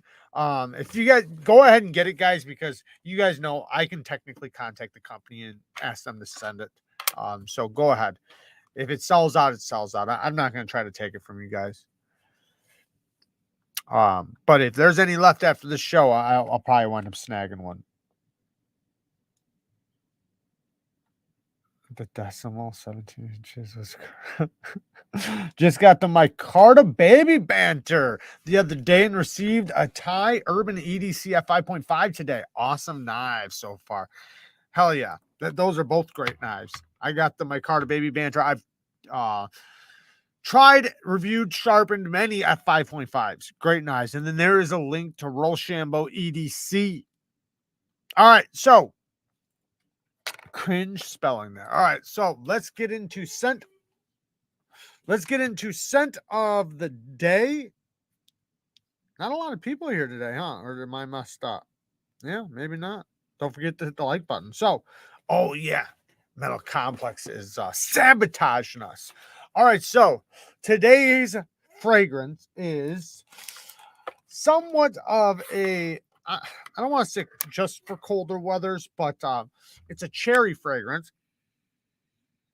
It smells like, Kara likes to say it smells, if you guys know what, maybe you guys don't know, but if you guys have ever heard of Cracker Barrel or ever been to Cracker Barrel, it kind of has a hint of what it smells like when you walk in there. They have a fire going and they have like foods cooking and everything, but it's a sweet, spicy fragrance. So it's a cherry fragrance. It smells like burnt cherries, kind of like a spicy cherry, but it's HOMME Ideal EDP GUERLAIN. And at first, when I first sprayed it, I only smelt the spice. I could not smell the cherry very much. But then as soon as the spice lays down, like after like 10 minutes, if not shorter, the cherry comes out. And just like any fragrance, it's kind of weird when you let them sit for like a day or two and you continue to smell them, the notes, you wind up picking up all the notes, and something that you might not have picked up yesterday, you will pick up the next day, especially if, you know, you continue to smell it. And this one, now I smell the cherry very, very prevalent. I can smell it a lot. But at first, all I could smell was the spice, with, you know, some other hints of notes. But the breakdown is sweet. So the top note is sweet, cherry, vanilla, almond, nutty, amber, warm, spicy, fruity, leathery, and smoky. The actual note breakdown is almond, spices, lavender, bergamot, rosemary, and thyme. I don't know what that is. Then the middle notes. Okay. Then the middle notes are cherry, vanilla, incense, and then I think Belgium rose or something. And then the bottom notes are leather, tonka bean, and sandalwood. But like I said, it smells like a burnt cherry. That's what you're basically getting from it. It's pronounced just like thyme too, by the way. Okay. It's spelled thyme, right? That's what you're Yeah. reading? Yeah. Okay, that's the herb thyme. Now, really quick, while we're talking about this one, a lot of you might know Armani Code Absolu. If you know Armani Code Absolu, these two have some resemblance. The one difference is this is less spicy. So if you don't like the spice in a fragrance, but the fruitiness kind of sounds good to you, this one I wasn't a huge fan of it at first. It was too creamy for me. But the last I don't know, week or so, I've came back to it and I am smelling completely different notes. And see, a lot of people recommended this. That's why I wound up getting it. It was a little too creamy for me at first because it is a creamy, fruity fragrance. But now I'm actually liking it quite a bit. And I think I know it doesn't have a cherry note in it, but it almost has a cherry note in it, almost. But this is Armani Code Absolu. It has vanilla, powdery, sweet, amber, fresh, spicy, citrus, leathery, musky, and woody. The spicy is very, very, very subtle in it, but it's a creamy, fruity, nutty fragrance. That's what it does. And it actually, after having it for a little while now, the fruitiness and the sweetness is really coming out of it for me personally. Now, really quick, I'm going to go through one more just because these fragrances all remind me of the same kind of. This one is the Coach Platinum New York. Now, this one is woody, fresh spice, vanilla, powdery, sweet, fruity, warm spice, leather, and musk.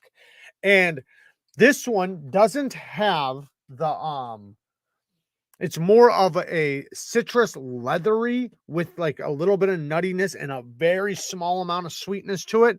It's a lot more masculine than the other two, which can either be a good thing or a bad thing. But you pick up citrus in this one more so than the other ones. The other ones, like I said, it almost smells like a cherry note in there. The one definitely has a cherry note, the first one we mentioned. But this one has more of a citrus note. So guys that like the citrus notes, this one might be a good one for you.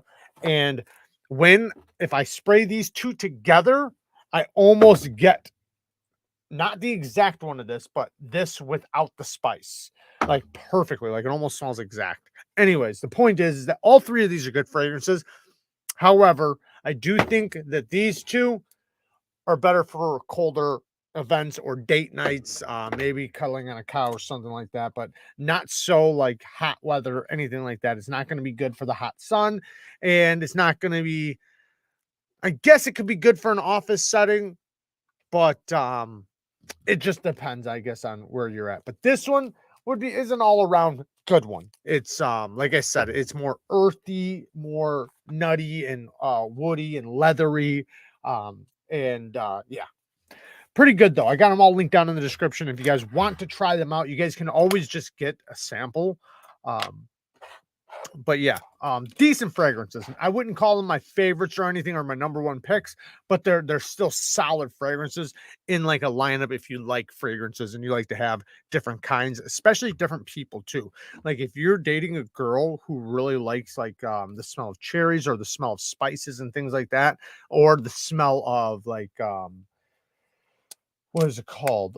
Like Christmas and the smells of Thanksgiving and things like that. This would be a really, really good one because it kind of reminds you of that. Like I said, it smells like Cracker Barrel a little bit. So that might be your way in, you know, you never know. And if you're with a girl that kind of likes the creamy, leathery smells, then this Armani Code might be the one. Same thing with the Coach. All right, let's get to the next topic. These knives, maybe you can give my nose a hand. What makes something warm or cold season? So, warm seasons are going to be better with certain type of fragrance notes. Like, okay, put it this way. Colder seasons, certain notes do better in colder seasons, some notes do better. So like fresh, clean, like blue fragrances would be like shower gel type fragrances that are fresh out of the shower type, kind of smells like men's deodorant, men's hair gel, men's shower gel. Those type of fragrances do better in the summer. Then like ones with like heavy spices, creamies, and also sweet in the way, because there's different kinds of sweetnesses. There's like fruity sweet, and then there's like caramel sweet, right? So like the caramel type sweetnesses usually can do better in the winter. Not saying they can't be done in the summer, just depends on the heat and everything, right? So like if it's a super hot day, you might not want to smell, you know, too sugary, right? But a fruity fragrance of sweetness might be pretty good. There's just different kinds. So but that's kind of just like a quick breakdown. You know, just it's also depends on like that certain fragrances do better in colder weathers where they'll stay on you better, and other ones they'll just like disappear quicker because of those notes. But anytime like hot summer, the best fragrances are always going to be blue fragrances, in my opinion. Even if they are on the sweeter side, they can have a little bit of spice to them, but they need to be a fresher shower gel, fresh out of the shower, fresh, clean scent, because they smell fresh and clean. You know, when you're sweating and you're hot, it still smells nice and fresh. And everybody enjoys those scents, those smells. Like almost nobody is going to think that those smell bad.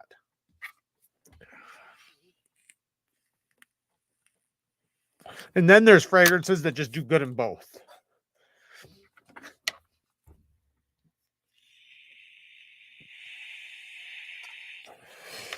Okay, so what time is it? 9:01. So I did have a short story I was going to talk about. Or we can just shoot the shit on knives still. It's up to you guys. He is talking about the time a wild kangaroo went inside the upstairs bathroom to eat a mango and keep the pit from the alligator. Facts. That's hilarious. Where the fuck is Kara? Kara bounced, man. You guys were pissing her off and she bounced. See what you guys did? You guys have the wrong where'd it go? Perception of me. Come on, guys. Don't be picking on good old Maurice. That is not allowed here. I put up a mini Osborne. I don't know what that is. Kara is baking cookies. She better be, anyways. Facts. Cool water was my go-to from 8th grade until my early 20s. Yeah, cool water was always a good fragrance because it was super affordable. It still is good. I never liked it in my younger years, but now it's a little bit better for me. But there is different versions of it. Like there's this one, I think it's called Intense, I think is what it's called, and it's a new version, and it's supposed to be completely different. Like not even close. Like there's no similarities. Obviously, it's still the same brand, but yeah, that's just a good one that lasts really good. It's a piney, a green smell is what is considered the original one, at least. So like a green smell will be, you know, like earthy, piney. You guys know what green, you know, think of the scent of green, right? You know, smelling like kind of like pine needles and earthiness and woods and trees, and you know, that's like a green scent. Jared, do you like the Gucci Guilty Black bottle? Jared, do you like the Gucci Guilty Black bottle? I don't know if I've tried that one.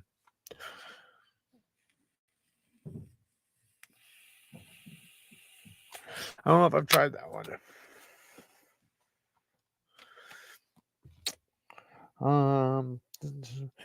Forward this and let us help you decide whether to bring your own food and or drinks streaming 21 times 16 for the next week of the day, and then I can go back to school for some reason. What the fuck? Dolce & Gabbana Light Blue. That is a good one. I have that one. That's a really good one. Dolce & Gabbana Light Blue. That is a blue scent. It's a fresh scent. I believe pineapple is the note in that one. But yeah, it's a good one. That one's very similar to it's actually similar to a bunch of different ones. It's kind of similar to Versace. I can't even think of which one it is. It's one of the Versace's, the little blue bottle with the silver stamp in the middle. Can't think of which one it is. It's also kind of similar, has a hint of similarity, not totally, but a hint of similarity to Nautica Voyage. The difference is Nautica Voyage is a cucumber smell, while Light Blue, I think it's a pineapple in there, but I know it has citrus in it. Gucci Pour Home Bro and number 2. I'll have to try. Gold YSL is pretty damn versatile. My favorite YSL is the Parfum, the Le Parfum. That one's really good. The EDP. It's a banger. Like I actually got it right here. It's really, really good.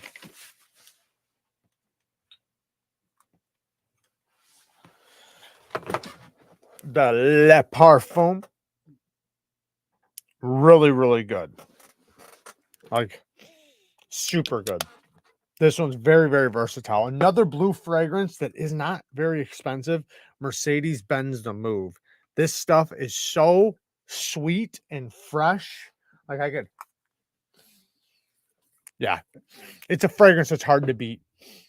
It's a blue fragrance, so it is more of a summer fragrance, but you could totally pull it off on date nights. You can pull it off anywhere. It's just sweet, fresh, shower jelly. Not like shower jelly in a bad way, but it's got that fresh, clean scent to it with also a fruit note in it that's sweet. I forget what fruit it is in there. I'm sure it's probably pineapples and probably I think it's a whole bunch of fruits actually. I think this one has like a huge fruit breakdown. It's so good. It's really, really good. But in a mess, you can tell it's a man's cologne though. The smell of cunt in the night.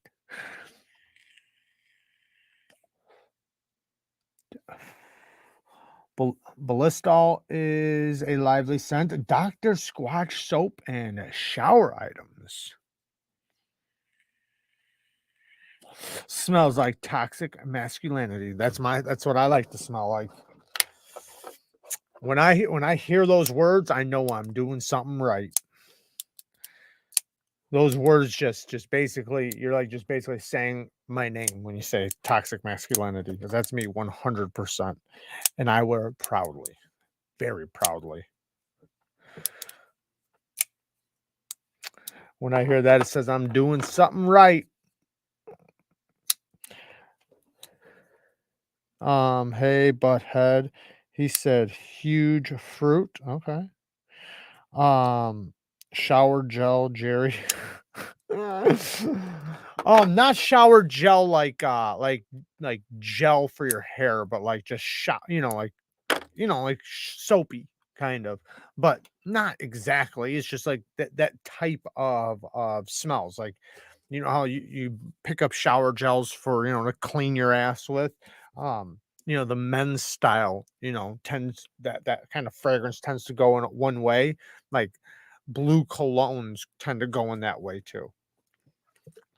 That direction. If you aren't rusting someone's jimmies, you're not doing it right. There you go. There you go.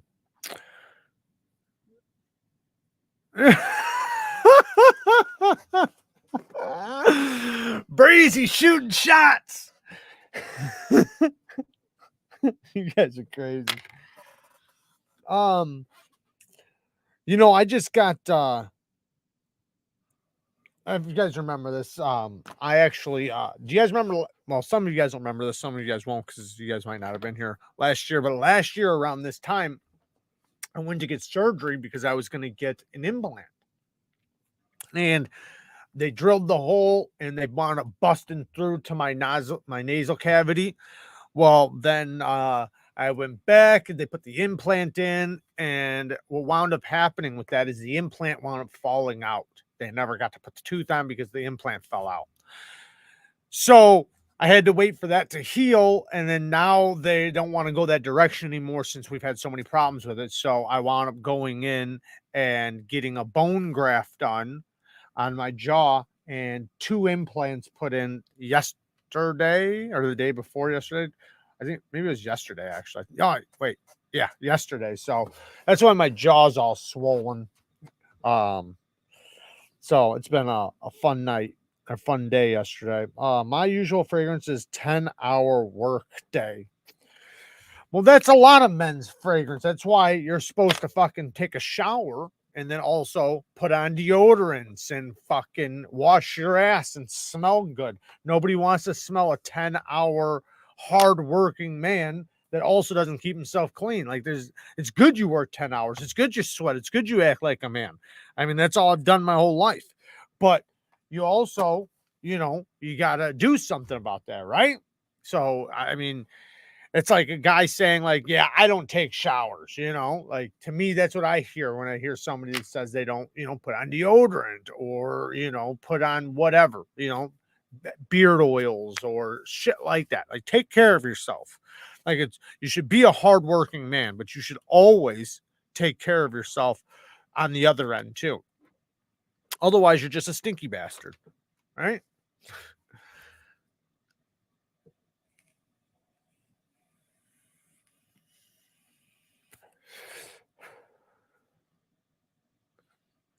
But all men should be. You have implants, shows titties. Good one, John. Good one, John. I had that one coming. I should have known that one was coming. Uh, but no, man. I think it's important for men to be hard-working individuals, but at the same time, you should be hard-working to keep up with yourself, right? You know, it goes both ways. You know, you should be working on yourself because think about this.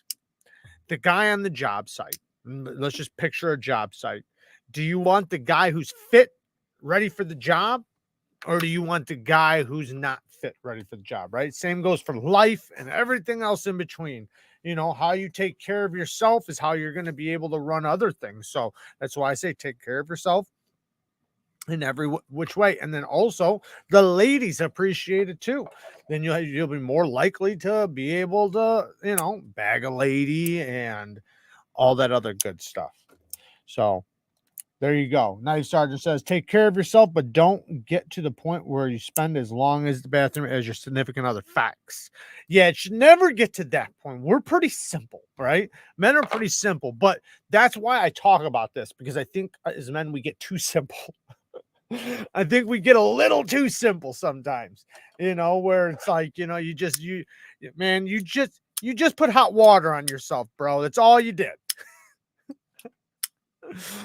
But yeah, definitely, you don't want to be to the point to where but you also want to be to a point to where, because there's different ways to look at it, right? Not just in showering and, you know, skin care and things like that, but also physical care, right? What are you putting in your body? What type of exercises are you doing? Things like that are all beneficial, right? Keeping up, like, don't be drinking too much. Like, all these things are very good. Like, I'm not your guys' dad. Do whatever the fuck you want, but you'll probably be way more of an asset to the people around you if you're taking care of yourself. It's difficult to take care of other people around you if you're not even taking care of yourself. And I mean that in all the way, you know, in every which way. You know, it's kind of like this, right? It's kind of like being on a job site, and I relate everything to job sites because I grew up on a job site my whole life, but like not taking care of your feet, right? I remember one year my feet got so bad, I had to change my socks 2 to 3 times a day because they would get on fire. And I mean like burning to the point of which it literally felt like somebody was lighting a lighter on my skin. But it only happened because I was working so much and not taking care of my feet. I was taking off my boots, jumping in the shower, and getting back out, going to bed, and waking up and going right back to work. And I was on my feet so much in work boots that it got to the point to where I just was not taking care of my feet as good as I should have.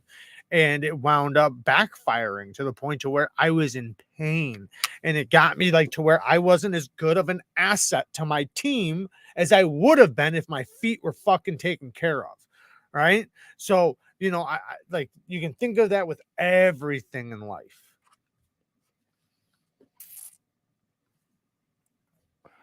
Yes, yes. Athlete's foot. I mean, even just your skin rubbing off. Like I'd show up with taking my boots off, my feet would be bleeding, literally bleeding because I've rubbed the skin off of my feet from working all day, from sweating and the friction. And yeah, so that goes with everything. And I know as men, we're not only chaotic, but we tend to do shit that hurts us. So in the same breath, do things to take care of yourself too.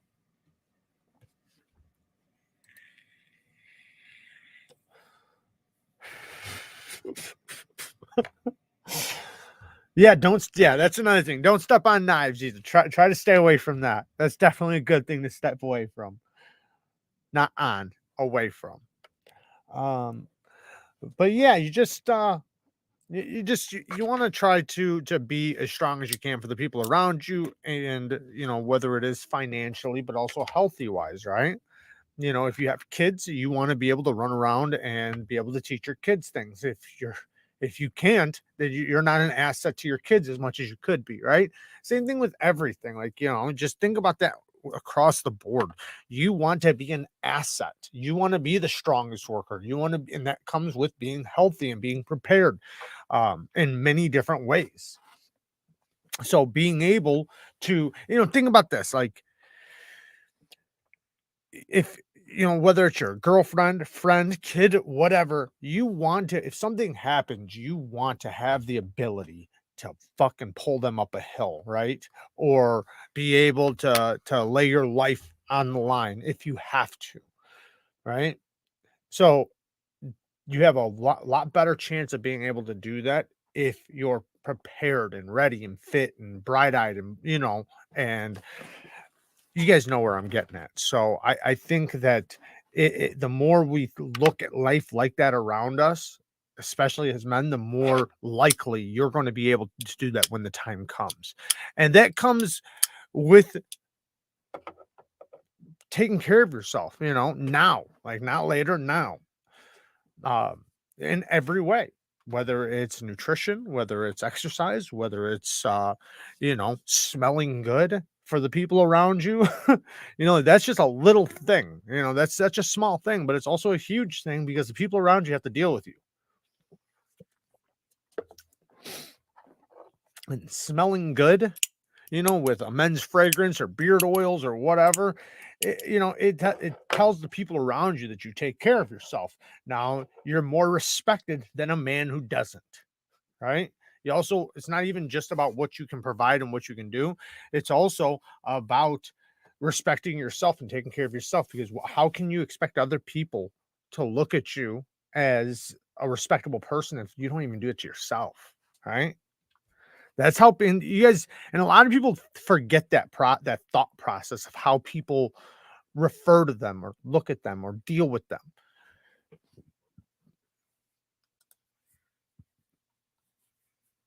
Don't be afraid to add gel insoles to your work boots. I love mine for sure. For sure. And replace them. Don't be afraid to fucking replace them. Just because you bought some 6 months ago doesn't mean you don't need a new set. Get a new set. Same thing with boots, getting new boots, You don't have that. You don't have general. What that means? Did your mom tell you that? Yeah, when she was. Man, you guys are going in on each other, ain't you? Good socks. Yeah, see me with my feet. Even now, I have to wear. I need at least 60% cotton or up. Synthetic socks, I can't wear more than a couple hours at a time. So the friction from them hurt my feet. So, and it's because of what I've done in the past with my feet not taking care of them. So now I'm paying the cost, right? So now only certain types of socks I allow go on to put on my feet if I'm going to be wearing shoes, boots, or whatever, boots especially, but long term, 4 to 6, 8 hours, 10 hours a day, I have to have specific types of socks, cotton socks. I try to get 70% cotton. Um, for some reason, the friction just fucks me up bad, like really bad. Like I'll take my boots off, and my toes will be white and red, like just from like the friction. And it's not from athlete's foot or anything. It's just from the friction and the heat from my feet. Um, and so, but when I put the right socks on and I change them, throughout the day, I'm just fine. And that's if I'm going to be wearing them for a long period of time. It's hard to find. Yes, that's so true. It's so hard to find 100% cotton socks. I order mine and they're still like 70%. Sometimes I'll find 80%, but yeah, it is a lot tougher. I remember back in the day, I used to be able to find them everywhere. Now you can't find them. Why I don't drop $400 on Red Wings? I replace that shit. Well, if you can get them resold. If you do have Red Wings or certain boots. But yeah, when they wind up wearing out though, man, you got to get a new pair. I know I've wore out, like burnt out completely, a couple pair of Red Wings. I always have that, but not for an accident. I do it for other reasons. Like I always carry in my bag an extra pair of clothes because it seems like every time I don't, something happens.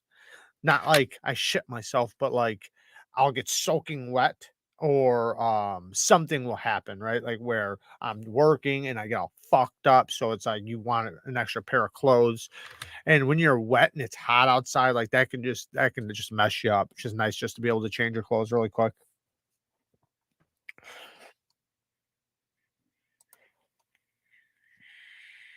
See, I can't do the wool. I can't do the wool. Um, if I only have them on for like an hour or two, I'm okay. But for some reason, man, I got to do the cotton. Fucking bug flying around. Danner work boots. See, I got Danners. I got Danners and I get Red Wings. My Danners are the Bull Runs. I wouldn't use those for work. Those are more for casual. I don't have any Danner work boots, but I love my Danner Bull Runs. But those to me are casual wear because it's got the seam around the toe, which is not the most water resistant. I have a pair of Timberland Pros. I got a pair of which I got to do a video on soon, guys. The Rock Roosters. I got a pair of those. Those are actually really good if you're on a budget, man. If you don't have a lot of money, if you only have a little over $100, those Rock Roosters are really good. But my favorite pair that I have is my Iron Rangers, my Wangs.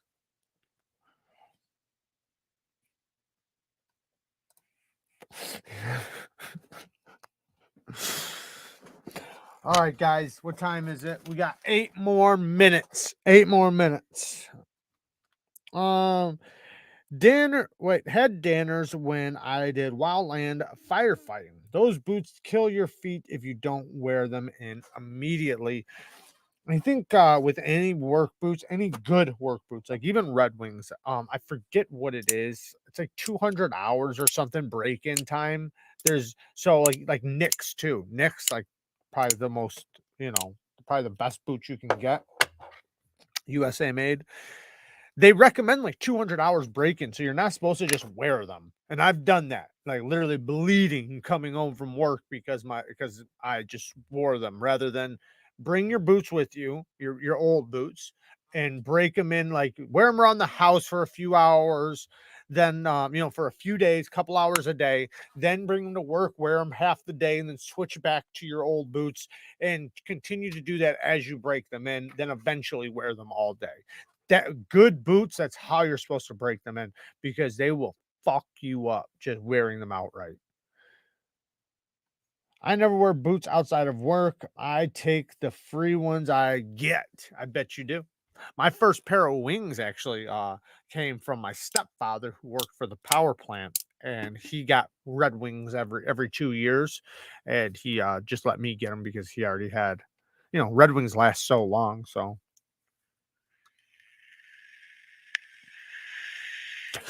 I've never tried Doc Martens. I did try some Thursdays, but I wound up sending them back. The fit wasn't right, but I do want to try some of their tennis shoes. I like having a pair of white tennis shoes than like gym shoes, like, or like just, you know, regular shoes. Not necessarily white low top shoes, but like some high top good tennis shoes. And then I like to have a pair of work boots. I like to have a pair of casual boots, and then I like to have a pair of like good looking boots, like just boots where you can dress up or down. You know, you can wear them dressing, you know, for any occasion, or you can kind of wear them dressing up. And then obviously a good pair of dress shoes for, you know, occasions. Yeah, we're all about to head out here in 1 second. We got 5 more minutes.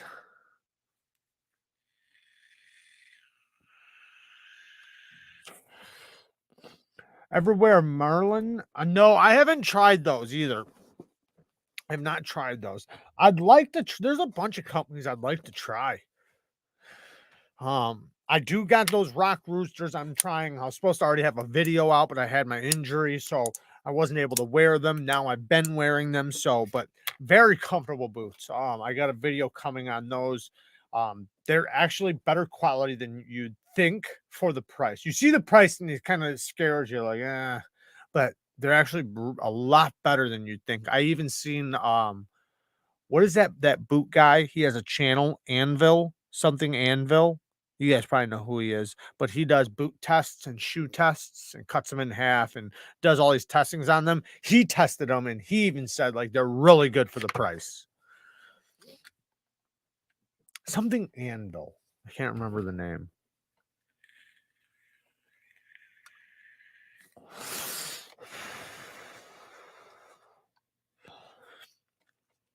Uh-oh. Uh-oh. I like the Timberland Pros. Those are really good work boots. I've been wearing Timberlands for a while. But I have a pair of Timberland Pros, really good work boots. Those are also really good. Rose Anvil, yes, Rose Anvil, yes, that guy. He tested the rock roosters, and he said good things about them. He also did a video recently, or not that long ago, about like the best bang for your buck boots, and he put them in there. So that says a lot. Jared, I'm surfing Amazon right now and just trying to buy a new knife. Recommend me one under $50 and I'll buy it right now. Well, I'll tell you what, I will recommend you one, but you got to use my Amazon link down in the description. So click off of your Amazon and click onto my Amazon link. And under $50, I'll tell you what, why don't you just how many people are in here? 79. I doubt too many people are gonna make it here to the end, but $45. The Sen Cut Sashi. Great knife. Beautiful grind. Micarta, deep carry reversible clip, T8 hardware all the way around, button lock. If you don't like button locks, then get the Civivi Praxis. Also $44, so it's under $50. 9CR. So was the other knife I just showed. Both phenomenal knives for the money. There's hard to beat knives. They really are, especially the Praxis. For a liner lock, the blade shape. If you like a full-size knife, these are both full-size knives. If you don't like full-size knives, then I would recommend something else. Fantastic price. And by the way, guys, there's another one coming. I got a new video coming. The new button lock came out. I got it. And the video's coming, I believe, tomorrow. So keep your eyes out for that. It is the new Send Cut button lock. And holy cow, it's got a great detent. A really, really good detent. So does the Sakshi. Like they're very comparable.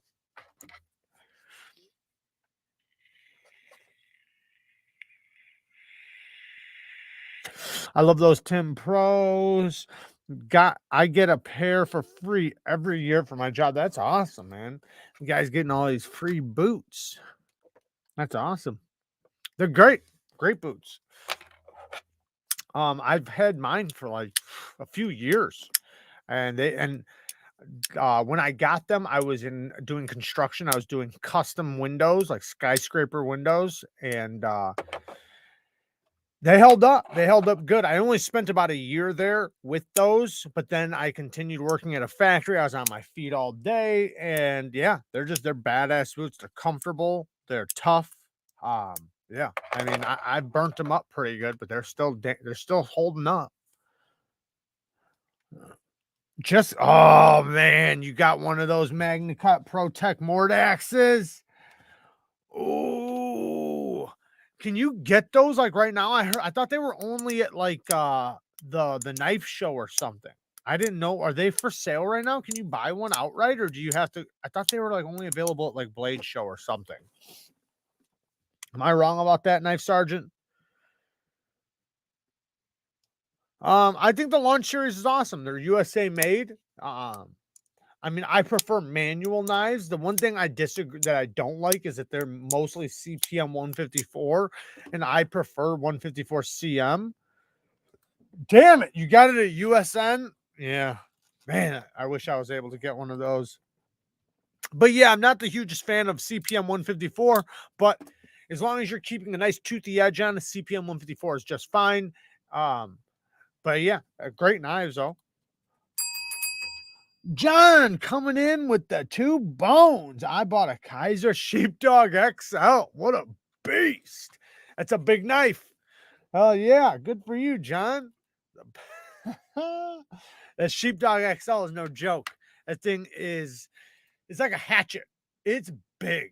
I don't know if you've gotten it yet or if you're waiting for it, but it's a big knife.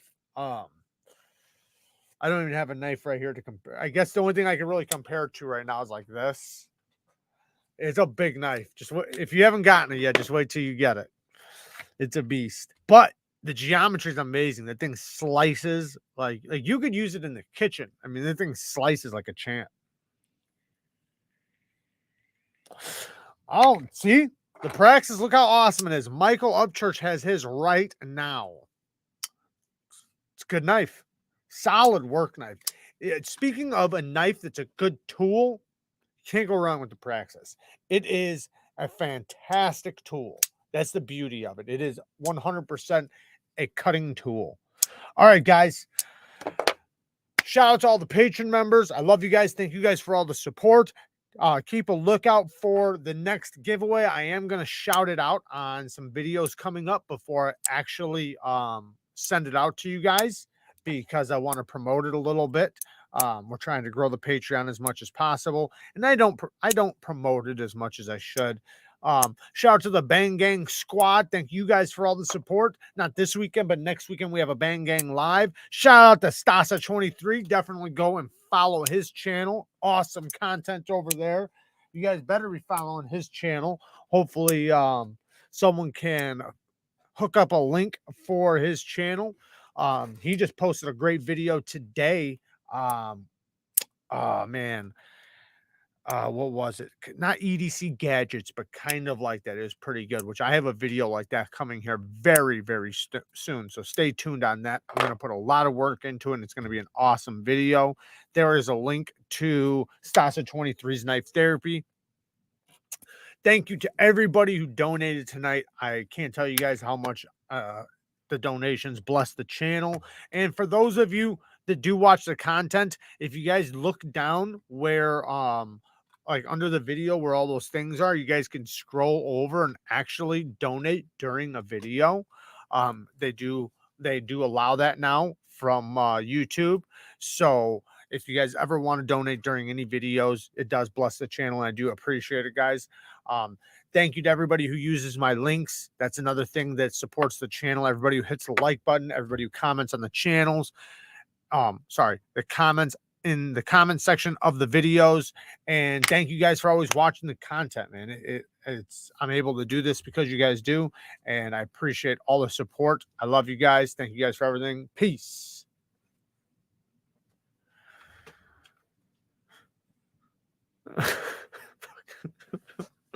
Maurice.